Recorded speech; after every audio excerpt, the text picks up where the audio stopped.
Պարոն Մինասյան, դուք քիչ առաջ միամիտ ճշմարտությունը ասեցիք։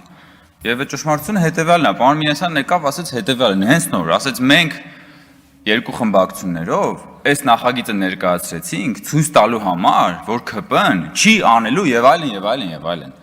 Այսինքն ի՞նչ է ասում ինքը։ Ասում է մենք ոչ թե այս նախագիծը ներկայացրել ենք, որպեսզի հասնենք նրան, որ էթիկայի վերաբերյալ հարցով լինի հանգուցալուծում, այսինքն իրենց նպատակը պոզիտիվ բան չունի, նպատակադրում չունի։ Ասում է մենք արել ենք, որ ցույց տանք, որ դուք չեք անելու։ Ինչ է նշանակում։ Բայց սա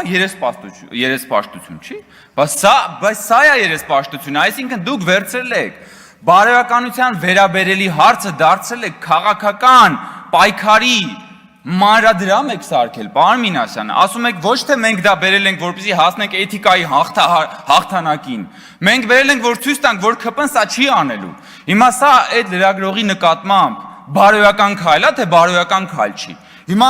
մենք պիտի էթիկայի հանձնաժողով ստեղծենք ձեր համար, ձերից քայլի համար, ժողովուրդ, մի հատ ճշտենք։ Դուք ընդհանրապես լրագրողական համայնքին եւ 4-րդ իշխանությանը նայում եք որպես քաղաքական պայքարի մանրադրամ,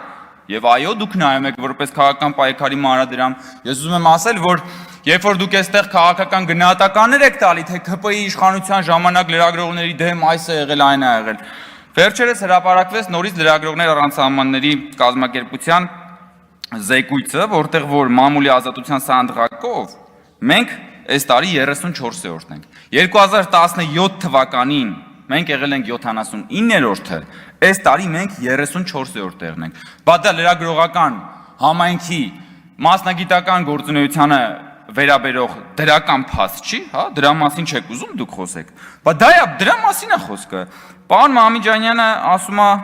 Սերժ Սարգսյանի ժամանակ, Սերժ Սարգսյանի իշխանության ժամանակ լրագրողներն այստեղ ցույցեր են։ Նախ լրագրողները հիմա էլ են ցույցեր անում, հեն այնտեղ Սաղմոսի բան են դրել ու կանգնած են լրագրողները։ Երկրորդը, ես ուզում եմ հենց ցույց, հիմա ես կմիացնեմ մի տեսանյութ, ուրեմն այս տեսանյութը կա ինտերնետում կարող եք նայել։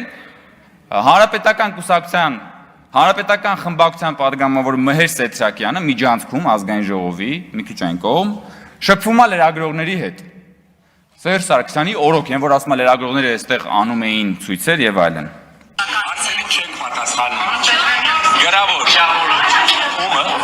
լսեցինք, որ ասում եք ես ինչ նախիդ է։ Լրագրողն ասում է լսեցինք, որ ասեցիք, լրագրողներին ասեց, այս ինչ նախիր է։ Լրագրողը ասում է Մհեր Սեթրակյանին։ Հիմա իրա պատասխանը։ Ակաժները երևի լավ չեն բան չեք ասել։ Մաքրեք մի ասում է ակաժներդ մաքրեք։ Նու չի ասում շրթերդ մաքրի, ասում է ակաժներդ մաքրեք, այնտեղ որևէ մեկը էթիկայի հանձնաժողով չի։ Տարենկում վերանացվի մցրա։ Վերանացրի։ Այս տուն լսեցիք։ Ակաժները Այս տուն լսում եք։ Մի հատ խորացեք, պատկերացրեք ինչ է դրա տակ։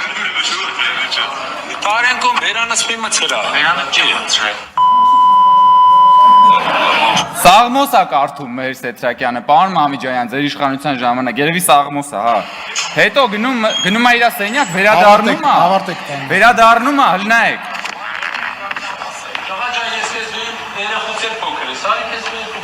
Ու է գալիս, ասում է հլա արի իմ սենյակ, կանչում է իր սենյակ, ասում է հլա արի, լրագրողը բնականաբար վախենում է։ Ու այս ընթացքում լրագրողական ողջ համայնքը կանգնած որևէ բան չի անում։ Ես հասկանում եմ, որտեղ մարդիկ վախենում էին։ Հիմա դուք տես բան պատկերացնում եք, հարկաստո լրագրողները հենա, պարոն Մամիջան, լրագրողները հենց հիմա բան են անում, պերֆորմանս են անում, նորմալ է, ազատություն է, բայց որևէ մեկը լրագրողների հասցեին նես բան չի անում, որ է տու սենց գնա, էլի։ Հետա ձեր դեպքը, եկել եք ստեղ բանը, էթիկայի հարցը դարձրել եք քաղաքական պայքարի մանրադրամ եք սարքել։ Իսկ մենք այո, Հայաստանի Հանրապետությունում պաշտպանում եւ պաշտպանելու ենք ժողովրդավարությունը, պաշտպանում եւ պաշտպանելու ենք խոսքի ազատությունը, լրագրողները ունեն եւ ունենալու են իրենց մասնագիտական գործունեությունը ծավալելու մաքսիմալ ազատություն եւ դրա վկայությունը ոչ թե ձեր, այլ միջազգային համապատասխան կառույցների տարեկան զեկույցներն են։ Մնացածը ընդհանրապես ձեր հերթական երեսպաշտության մարաթոնի մի փոքրիկ հատվածն է։ Շնորհակալ եմ։